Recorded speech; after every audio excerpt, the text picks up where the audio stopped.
Una buona giornata, una buona domenica, ben ritrovati nei nostri studi. Abbiamo ampissima pagina di cronaca oggi e si comincia con una tragedia avvenuta alle prime luci dell'alba nel Padovano, dove un ragazzo, un 17enne, alla guida di un'auto ha perso la vita. È successo alle 4 di oggi a Legnaro, siamo, dicevamo, nel Padovano in provincia di Padova. 17 anni, finito fuori strada guidando un Opel Corsa, forse a causa dell'altissima velocità. Ha sbattuto prima contro i muri di cinta di alcune abitazioni, poi l'auto si è impennata ed è finita contro un'abitazione, una casa, uno schianto che ha ucciso immediatamente il giovanissimo al volante sul colpo. Una prima ricostruzione che appunto da parte delle forze dell'ordine che sono intervenute per i rilievi. L'incidente, lo ricordiamo, a Legnaro, lungo la statale 516 Piovese, all'incrocio con via Vespucci. Il giovane resideva a Padova e, stando alle prime informazioni, non aveva appunto ancora compiuto 18 anni. Da una tragedia a un'altra, avvenuta invece ieri sera a Oderzo, dove un uomo si è dato fuoco dopo l'ennesima multa a causa dell'assenza del certificato verde del Green Pass. Protagonista un cittadino pakistano di 38 anni che si è cosparso. State vedendo le immagini che sono state appunto girate da alcuni presenti con il telefonino proprio ieri sera in pieno centro a Oderzo. Si è cosparso di liquido infiammabile, dicevamo, si è dato fuoco dopo che i carabinieri gli avevano notificato un atto, l'ennesimo atto per una sanzione amministrativa. È stato soccorso dagli stessi militari. L'uomo è stato prima portato all'ospedale di Oderzo, ma poi, viste le gravissime condizioni, è stato trasferito al centro Grandi Ustionati di Verona. E i medici per lui non hanno ancora sciolto la prognosi.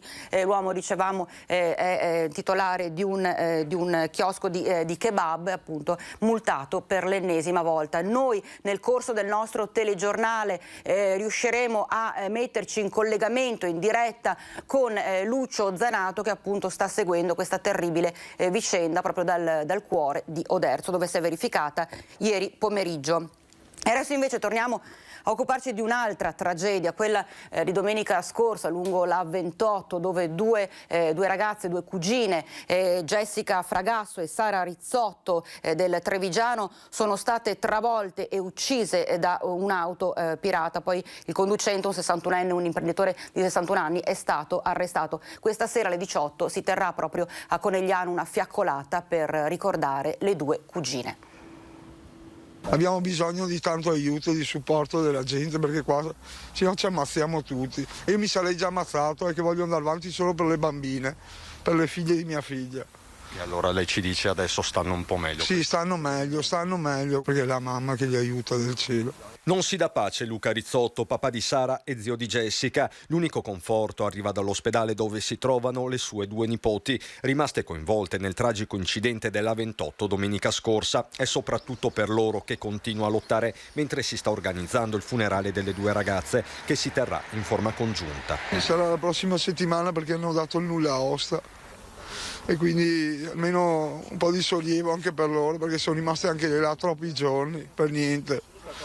E in più mia nipote voleva donare anche gli organi, e anche mia figlia, avevo deciso io per lei, però per via di questa cosa, che sono state ferme tanto tempo, non è più possibile farlo. Quindi un'altra botta ulteriore, perché almeno mi sarebbe piaciuto vedere gli occhi di mia figlia o qualcosa, o di mia nipote su qualche altra persona, aiutarli a farli rivivere. Purtroppo neanche quello. Una beffa, l'ennesima, dopo la pronuncia del GIP di Pordenone, che ha disposto gli arresti domiciliari per il pirata della strada che le ha travolte, e al momento della cattura risultato positivo l'alcol test. Una decisione che ha scosso non solo le famiglie ma l'intera comunità, che si prepara a una grande fiaccolata. vogliamo essere nel luogo simbolo della città, per cui ringrazio le ragazze e le amiche di Jessica e Sara che hanno proposto di fare questa fiaccolata proprio per sensibilizzare in questa direzione. Faremo il breve tragitto di via 20 settembre fino alla piazza principale, che è piazza Cima, e lì ci sarà il corteo silenzioso, perché penso che oggi sia il momento del cordoglio. Poi ci sarà anche un momento per ricordare, e faremo qualcosa per ricordare in maniera viva le ragazze. Potrebbe essere una borsa di studio per i ragazzi che lo meritano, ma dobbiamo mantenere vivo il ricordo. Io spero che tanta gente venga per solidarietà, ma lo so che ci sarà tanta gente, perché c'ho tutti che volevano bene sia a mia figlia e a mia nipote e anche a me e alla mia famiglia. A incontrare i genitori di Jessica e il papà di Sara anche Romina Ceccato, mamma di Riccardo Laugeni, uno dei 4 angeli rimasti uccisi nel luglio 2019 sulle strade di Jesolo, sempre a causa di un pirata della strada, e oggi presidente di Alba, associazione che si occupa di sicurezza stradale. Io sono qua appunto per dimostrare la mia solidarietà, ma per fare in modo di combattere, di unire ancora di più le forze perché la giustizia sia messa in pratica, ma quella giusta, non quella sbagliata. Noi rimaniamo sempre vittime, sempre vittime. I nostri figli sono dentro al freddo e gli altri? Gli altri a casa. A casa. A casa non va bene così. Non c'è giustizia qui. Vittima della strada, una donna di 56 anni che viveva a San Biagio di Callalta, siamo sempre nel Trevigiano, è stata travolta da un'auto che stava percorrendo contromano la 4 a Trieste e l'automobilista che appunto stava andando contromano in autostrada è scappato. La corsa folle contromano e poi lo schianto. Parashiva Utu, 56enne romena residente a San Biagio di Callalta, non ha forse avuto il tempo di capire cosa stesse accadendo.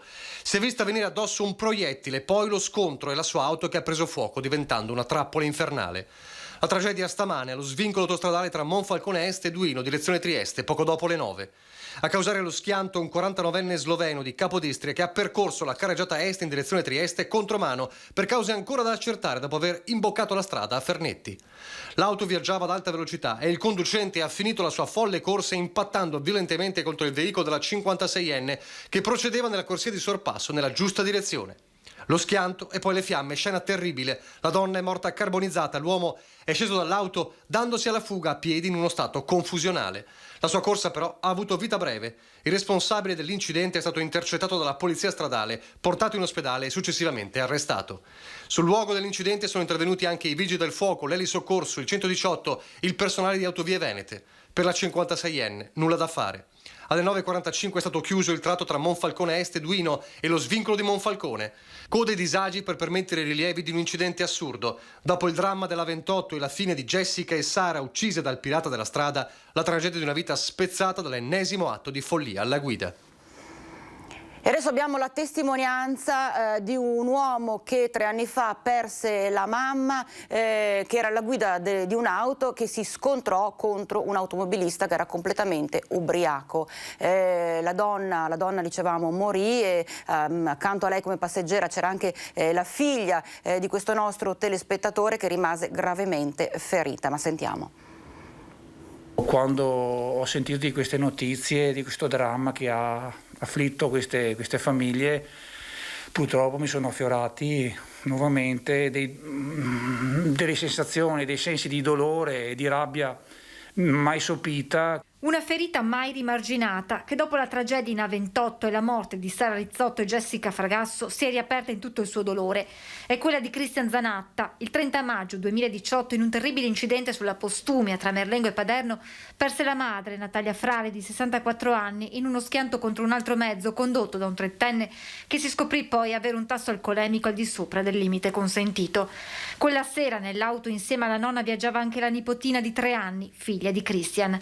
Oggi, di fronte al dolore delle famiglie di Sara e Jessica, per l'uomo è impossibile non rivivere quei momenti, quando in un attimo ha perso la mamma e temuto per le condizioni della sua bimba. Mia figlia ha fatto quasi una settimana di terapia intensiva, però adesso è felice e sana. Mia figlia Alice va a scuola. Il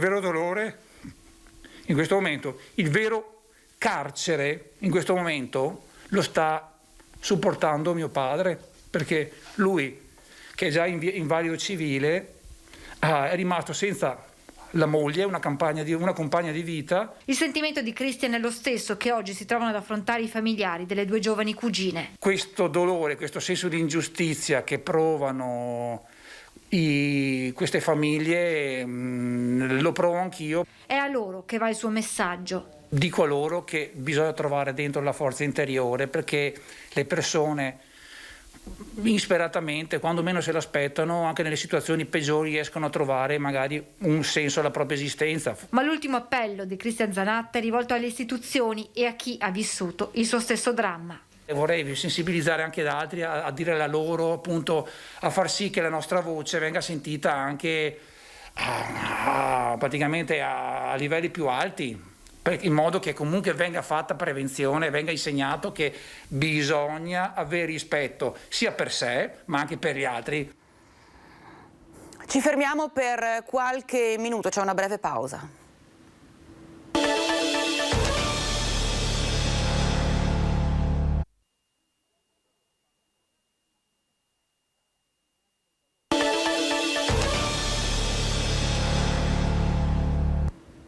Rieccoci in diretta, Focus TG, tra pochissimo dovremmo riuscire a collegarci in diretta proprio con il collega Lucio Zanato che si trova a Oderzo per renderci conto della tragedia avvenuta ieri sera in pieno centro città, dove un uomo di 38 anni che era stato multato dai carabinieri perché appunto non era in possesso del Green Pass e non era la prima volta, si è cosparso di liquido infiammabile e si è dato fuoco. Adesso il 38enne si trova ricoverato al centro Grandi Ustionati di Verona, le sue condizioni sono al momento molto gravi, i medici non hanno ancora sciolto la prognosi per lui. Ma ci occupiamo adesso invece della questione della cessione al credito per quanto riguarda i bonus edilizi. Sentiamo.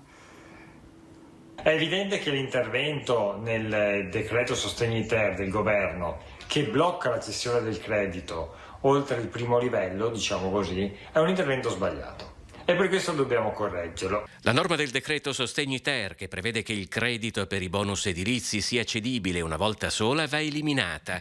Una correzione che il senatore veneziano Andrea Ferrazzi intende portare a termine nel corso del passaggio del provvedimento a Palazzo Madama, per una misura definita sbagliata sotto molti punti di vista e che tra l'altro avrebbe anche effetto retroattivo. Ho depositato un emendamento al Senato a nome del Partito Democratico in modo tale che questo intervento venga bloccato. Dobbiamo dare stabilità, dobbiamo dare certezze, non è possibile modificare continuamente le norme in corso d'opera, quando i cittadini stanno già sottoscrivendo gli accordi con le imprese, con le banche, con gli enti finanziatori e quando le imprese stanno già iniziando i lavori. Dobbiamo dare stabilità per una crescita sicura per i cittadini e per le famiglie. Secondo Ferrazzi, che ricopre la carica di capogruppo del Partito Democratico in Commissione Ambiente, stabilità e certezze sono basilari per un settore che sta contribuendo in maniera significativa al rilancio del nostro Paese e all'efficientamento energetico complessivo, in un percorso virtuoso in cui il superbonus 110% e tutti gli ecobonus messi a disposizione di imprese e cittadini stanno rappresentando strumenti straordinari di ripresa. Dovremmo essere riusciti a collegarci con Lucio Zanato da Oderzo. Lucio, eccoti qua, sei proprio in pieno centro a Oderzo, dove nel tardo pomeriggio di ieri il 38enne si è dato fuoco dopo l'ennesima multa perché non aveva il Green Pass. Raccontaci un po', Lucio. Sì, buongiorno Vanessa, buongiorno ai telespettatori di Rete Veneta. Mi trovo esattamente nel luogo dove il giovane, il 37enne, è crollato dopo aver fatto una corsa di circa una cinquantina di metri, dopo essersi cosparso di benzina e essersi dato fuoco. Una torcia umana che ha cominciato a correre, si è fermata qui è stata, diciamo così, soccorsa da dei commercianti, dei passanti che hanno cercato di... Vediamo, c'è qualche problema di collegamento. Vediamo se riusciamo a ripristinare il collegamento con Lucio Zanato da Oderzo. Noi intanto andiamo avanti con il nostro telegiornale, parliamo della questione Veneto Banca dopo la condanna a 4 anni di reclusione per Vincenzo Consoli, l'ex amministratore delegato dell'istituto di credito. Tra l'altro anche il comune di Montebelluna si costituirà parte civile. Vediamo. Come comune vi costituirete parte civile? Stiamo valutando con gli uffici competenti se è il caso di intraprendere questa azione legale. Potrebbe aggiungersi anche il comune di Montebelluna alla lista di parti civili già iscritte per il secondo processo a Vincenzo Consoli per il fallimento di Veneto Banca. L'udienza preliminare è fissata per sabato prossimo 12 febbraio e l'accusa all'ex amministratore delegato è estesa anche ad altri alti vertici della banca di Montebelluna. L'imputazione di associazione a delinquere finalizzata alla truffa per un caso che sotto alla Loggia dei Grani vede coinvolte come parti lese almeno la metà delle famiglie montelliane. C'è ancora gente in sofferenza per aver perso i soldi di Veneto Banca? Dopo questo problema di Veneto Banca è arrivato il Covid, per cui le famiglie erano già in sofferenza, o meglio, alcune famiglie erano già in sofferenza, se ne sono aggiunte delle altre. Questi due problemi hanno, come dire, scoperchiato delle difficoltà. Noi come comune siamo stati presenti, abbiamo investito più o meno 1 milione di euro per venire incontro a queste famiglie e sostenere queste famiglie. Certo è che quello purtroppo che hanno perso, i risarcimenti sono stati veramente fino ad oggi miseri. Una ferita aperta il 23 giugno del 2017 con il fallimento di Veneto Banca e la cessione a Banca Intesa e che nonostante gli anni è una ferita che non accenna a rimarginarsi. Purtroppo questa ferita non si rimarginerà mai, però siamo un popolo che comunque va avanti, si rimbocca le maniche, cerca di superare gli ostacoli, però è bene per tutti ricordare quello che abbiamo subito perché non accada in futuro. E intanto proprio a Montebelluna animi divisi in merito alla condanna di Vincenzo Consoli, l'ex amministratore delegato di Veneto Banca. Cosa vuoi che io dica? Cioè, sappiamo tutti com'è la storia qua di Consoli. Quelli che si sono presi la fregata, cosa di chi pensa bene? No. Sentimenti contrastanti tra i montebellunesi il giorno dopo la condanna di Vincenzo Consoli a 4 anni in tribunale Treviso. Accanto a chi approva il verdetto c'è anche chi avrebbe pensato ad un'altra sentenza. A regia nazionale Consoli è una vittima. Consoli nel territorio l'ha aiutato tante imprese che aveva bisogno. Inevitabili le locandine proprio sotto quella che è stata per 25 anni la sua plancia di comando. Quando vengono a prendere il giornale si guardano questa cosa della sentenza? Sì, dicono che sono troppo pochi. No, anche De P. Anche De P? Sì.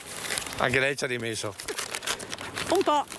Una storia che qui coinvolge praticamente tutti e tutti hanno un loro personalissimo giudizio maturato anche con indagini fai da te. Praticamente che mi ero cliente e ho perso dei soldi. In poche parole, i documenti che ho chiesto io, che avrebbero dimostrato la truffa, chiamiamola così, insomma adesso ecco, non li hanno trovati. Ma che in mancanza di prove il sentimento comunque rimane di condanna. C'erano dei collaboratori a diversi gradi, a diversi livelli, che comunque sapevano che facevano le canagliate e le hanno fatte. Un caso che oltre a danneggiare i singoli ha intaccato la fiducia dell'intera comunità, soprattutto quella imprenditoriale. È venuto meno quel rapporto di stima e fiducia che c'era tra le imprese e le banche. Oggi c'è molta più diffidenza, ci si approccia in modo meno schietto alle banche, c'è un rapporto di lontananza quasi. Ma qui molti non hanno solo lavorato con la banca, ma anche in banca, e allora il sentimento, oltre alla rabbia, è quello di tristezza. È come aver perso una persona cara, perché aver visto scritto la Veneto Banca, adesso vedo scritto Intesa San Paolo, mi fa male il cuore. Ecco, siamo riusciti a ricollegarci con Lucio Zanato, torniamo quindi a Oderzo, Lucio. Sì, grazie, scusate, c'è stata un'interruzione nel ponte. Mi trovo in via Roma, alle mie spalle praticamente c'è il kebabaro, cioè il locale dove questo 37enne lavorava. Lì a distanza di una cinquantina di metri c'è il punto dove il giovane si è dato fuoco, e poi a seguire qui è il punto dove è crollato quando è diventato una torcia umana. Sono con Alessandro Alemanno, mi stavo dimenticando il cognome, Alessandro Alemanno, che ha conosciuto questo giovane, che tra l'altro in questo momento comunque è ricoverato ai grandi ustionati di Verona, però è ancora vivo. Perché questo gesto secondo lei? Allora, buongiorno intanto a tutti, ci tengo a riportare la vicenda così com'è, insomma, come l'ha raccontata lui a me. Io tra l'altro ho fatto un'intervista a lui 2 sere fa, prima che lui compisse questo gesto, avevo anche cercato di farlo dissuadere, ma evidentemente è successo qualcosa dall'altro ieri a ieri che ha fatto sì che lui non ce la faceva più. Quindi un gesto estremo? Sì, un gesto estremo, ma anche già molto raccontato, cioè è premeditato, perché penso anche i ragazzi che sono qua, che vedete qua, che sono parte dei suoi clienti, a loro lui aveva già raccontato che aveva intenzione di compiere questo gesto. Ma perché questo stato di depressione?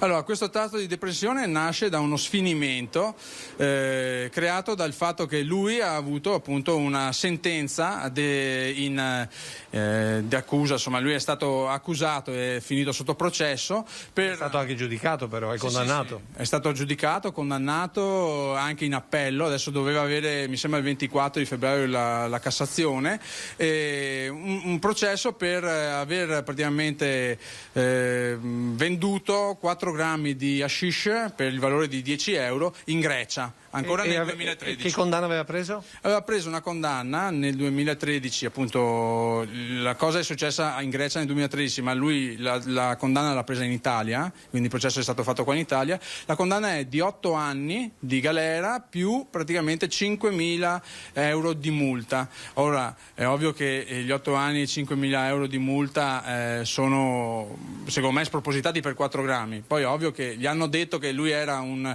trafficante internazionale di droga, ma insomma mi sembra un po' così. Ecco, lui lavorava qui, era ai domiciliari, quindi faceva dall'appartamento qui sopra, che si può vedere, al negozio, e questo gli impediva di potersi vaccinare, perché lui non è che non volesse vaccinarsi, non si poteva vaccinare proprio perché era di arresti domiciliari. Però questo venerdì gli ha comportato una multa da 460 euro. Questo non lo sapevo, forse questo potrebbe essere la cosa scatenante di tutto, perché anche lui a me ha detto che appunto non poteva fare i tamponi, non poteva fare il vaccino, non c'era nessuno che veniva qua a fare tamponi o vaccini, nessun medico, perché logicamente non escono più, e quindi lui da questi arresti domiciliari, dove poi è stato messo agli arresti domiciliari grazie all'intervento del suo capo, perché lui è un dipendente di questo kebab, no? Questo capo è intervenuto, è un capo che non parla benissimo l'italiano, è pakistano anche lui, è qua da tanti anni, e lo ha preso come un figlioccio perché conosce la famiglia che c'è in Pakistan. Però di fatto questo è un dramma della solitudine, perché questo è il sunto di questa situazione. Questo è un dramma della solitudine di un giovane incappato evidentemente anche per colpa sua nelle maglie della giustizia, però dalle quali non riusciva ad uscirne, e quindi la depressione l'ha portato al gesto estremo di fatto. Certo, poi a questa depressione hanno concorso anche le 5 interruzioni di lavoro anche in piena notte, perché li andavano a vedere i carabinieri, giustamente fanno il loro lavoro, vengono mandati a controllare se tu sei a capo, e magari una volta viene una volante, una volta ne viene un'altra, non sono gli stessi che ti controllano, quindi non possono sapere quante volte ti hanno controllato in una giornata, e comunque in ogni caso se gli viene detto di farlo loro lo fanno, non è che cosa. Però è ovvio che 5 volte al giorno controlli, 5 volte al giorno dentro in locale, fuori dal locale, a casa, uno se è un pochettino fragile e non ha nessuno con il quale confrontarsi e appoggiarsi, è ovvio che tenete conto che in Pakistan spacciare è un grandissimo reato, no? È una cosa che ti gira la famiglia ti gira le spalle, e la sua famiglia difatti quando ha saputo che lui era incriminato per questo non hanno più voluto avere a che fare con lui, quindi lui è da solo perché la famiglia pakistana non lo accoglie, è da solo perché non ha nessuno che lo appoggia qua, e i suoi clienti, questi ragazzi sono tutti ragazzi molto giovani, ma logicamente non hanno passatemi l'adultità per poter intervenire in qualche modo, no? Perché non conoscono, anzi si rassegnano un pochettino a quello che è il sistema vigente, no? Però lei è qui anche come associazione, perché voi dite, stiamo parlando di una persona che pur ferita, pur gravemente ferita, è ancora viva, e quindi c'è la possibilità, anzi noi speriamo tutti che questa persona torni qui, torni in questa comunità, e quindi voi per lui state già pensando, diciamo così, a come dire, un angolo di salvezza, perché una volta che torna qui e torna ad essere solo, torna a rifare questo gesto. Quello sicuramente, se lui si ritrova nella stessa situazione da dove è partito, logicamente è molto probabile che riprovi a fare la stessa cosa, ma come associazione, io sono il rappresentante anche di un'associazione culturale, non sto qui a dire qual è, qua del territorio, faremo qualcosa per stargli vicino. Penso che anche tutti i suoi clienti daranno il loro contributo, quindi abbiamo intanto attivato come associazione, siccome collaboriamo con Amnesty International, abbiamo girato e condiviso questa intervista che io avevo fatto con loro praticamente ieri sera, giusto per capire come ci possiamo muovere, e dopo vedremo anche magari se c'è da attivare una raccolta fondi, qualcosa, insomma comunque faremo capire a Nadir che non è da solo, quindi lui intanto si curi e dopo... Ultima cosa, Vanessa, giusto per capire, Nadir ha appeso un cartello fuori che è tuttora appeso. Che cosa c'è scritto in questo cartello?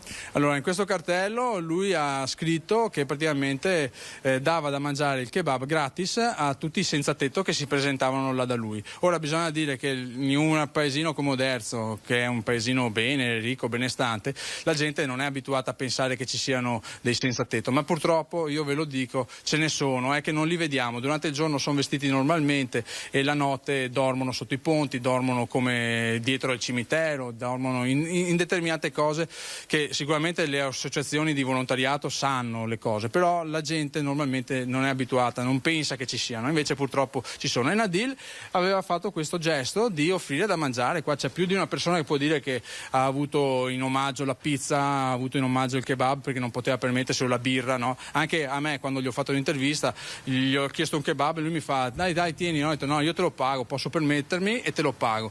E dopo lui mi ha fatto uno sconto per un euro di birra e allora gli ho detto va bene. Insomma, tutto sommato non è sicuramente uno spacciatore, uno che si comporta così.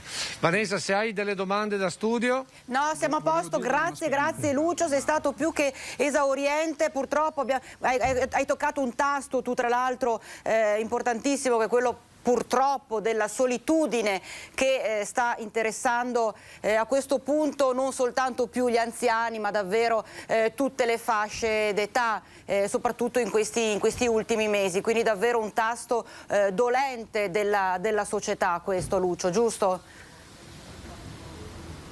Sì, è un tasto dolente della società, è un tasto per cui noi abbiamo creato questo momento di diretta, perché dietro a questo gesto estremo, quando c'è un gesto estremo c'è sempre comunque una storia dietro, e questa storia, grazie anche ad Alessandro, siamo riusciti a raccontarla. Adesso noi l'abbiamo raccontata, speriamo che le istituzioni o comunque le associazioni riescano a dare una risposta a questo giovane. C'è un'ultima battuta che vuole fare Alessandro, perché? Allora, voglio intanto scusarmi perché non ho la mascherina, so che magari questo può generare in qualcuno, ecco, non ha la mascherina eccetera. Sono venuto qua di corsa, la mascherina me la sono dimenticata a casa, gentilmente. Quindi non è un Novax? No, non sono un Novax, gentilmente me ne aveva prestata una, come si chiami? Il giornalista, però siamo all'aperto, non mi sembra, anche dal punto di vista igienico, scusami, ma è così. Allora a questo punto sì, non ce l'ho, ma vi ringrazio per quello che fate, per il fatto di condividere questa storia di Nadir, perché è anche un modo per far capire che ci sono in giro delle persone che in realtà, se sono ascoltate, se noi smettiamo di controllarci a vicenda e incominciamo a ascoltarci, forse le cose potrebbero anche migliorare. Grazie, a te la linea. Grazie al nostro Lucio Zanato in diretta da Oderzo, e noi ci fermiamo per qualche minuto.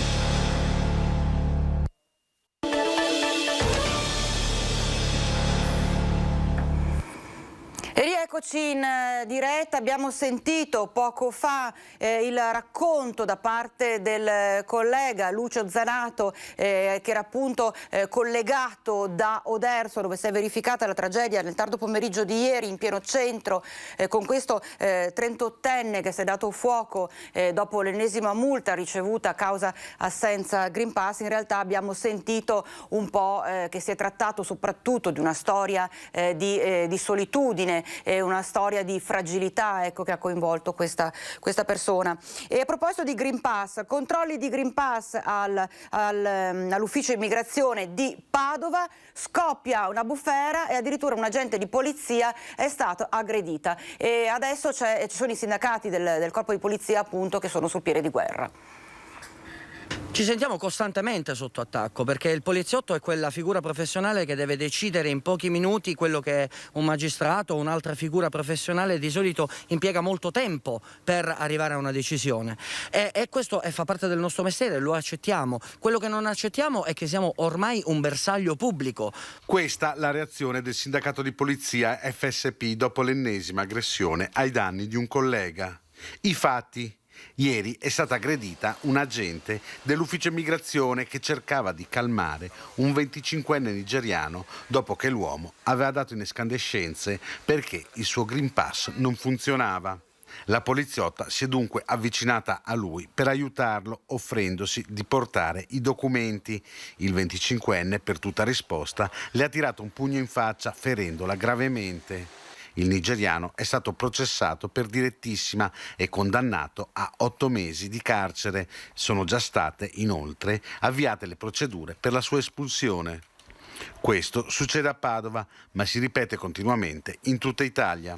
È alto il senso di frustrazione che noi raccogliamo dai nostri colleghi, è alto sia il senso di frustrazione che il senso di abbandono da parte della classe politica e questo può essere sanato solamente con interventi seri, mirati, coincisi che danno la possibilità al poliziotto di munirsi anche di quegli strumenti tecnici. Pensiamo a tutto l'iter che ha portato per esempio all'introduzione del taser, che ancora è tutto fermo. Le richieste del sindacato sono chiare.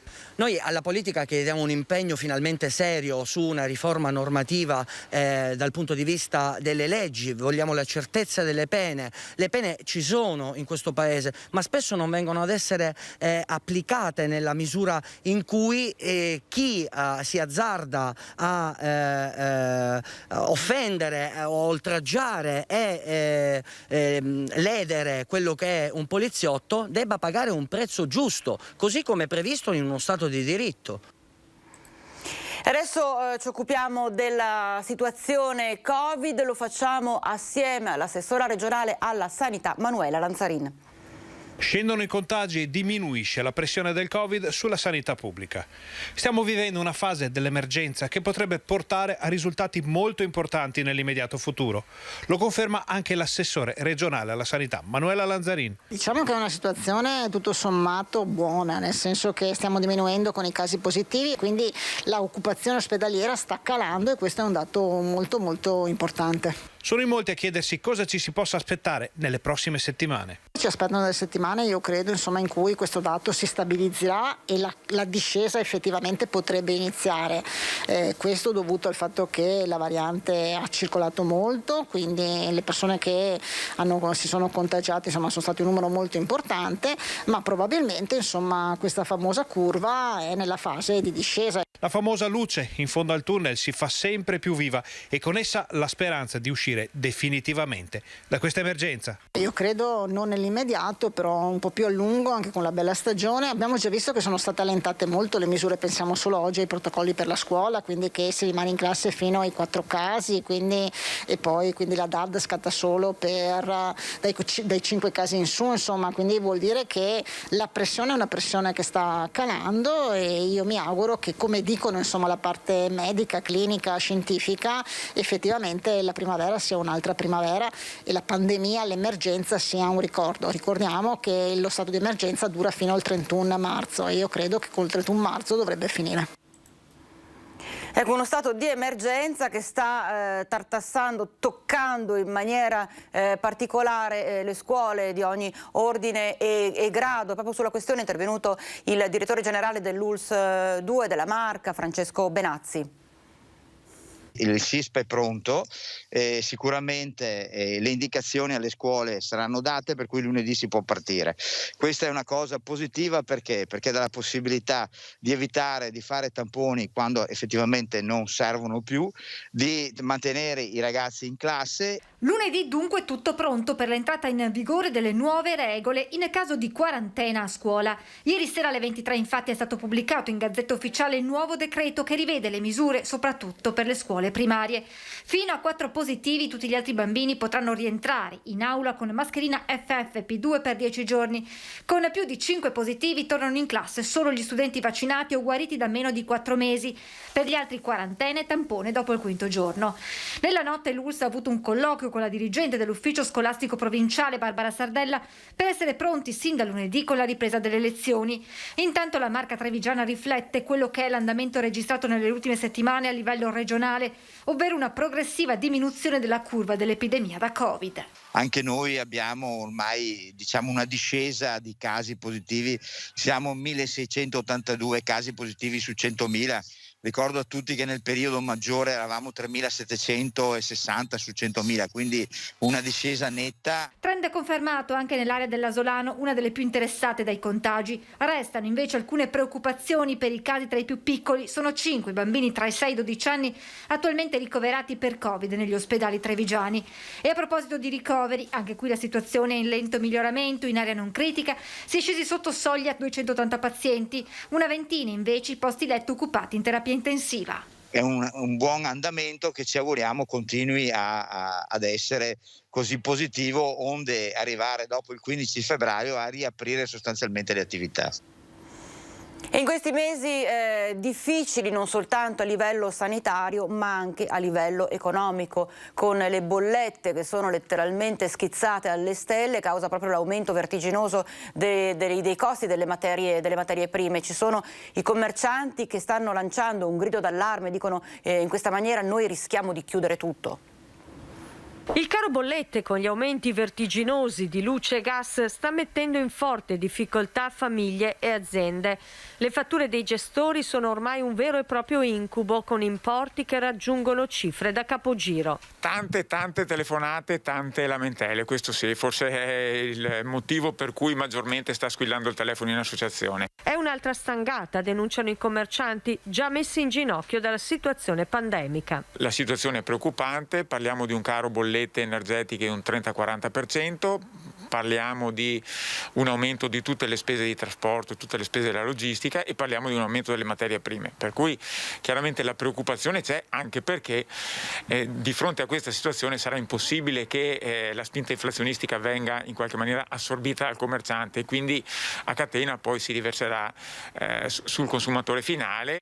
Il rischio è appunto l'aumento dei prezzi al consumatore finale, ma in alcuni casi anche la sopravvivenza stessa delle attività economiche. Ci sono settori come il turismo, come gli alberghi, no, che non hanno mai avuto nemmeno un attimo di ripresa, ce ne sono altri che hanno goduto di qualche momento magari felice, come può essere stata l'estate, ma poi sono ripiombati, anche se non ci sono state chiusure, ma sono ripiombati in una situazione di stagnazione economica, per cui se a questo aggiungiamo un caro dei costi fissi e chiaramente i bilanci non stanno più in piedi. Questo vuol dire mettere a repentaglio sussistenza delle attività economiche, posti di lavoro, famiglie.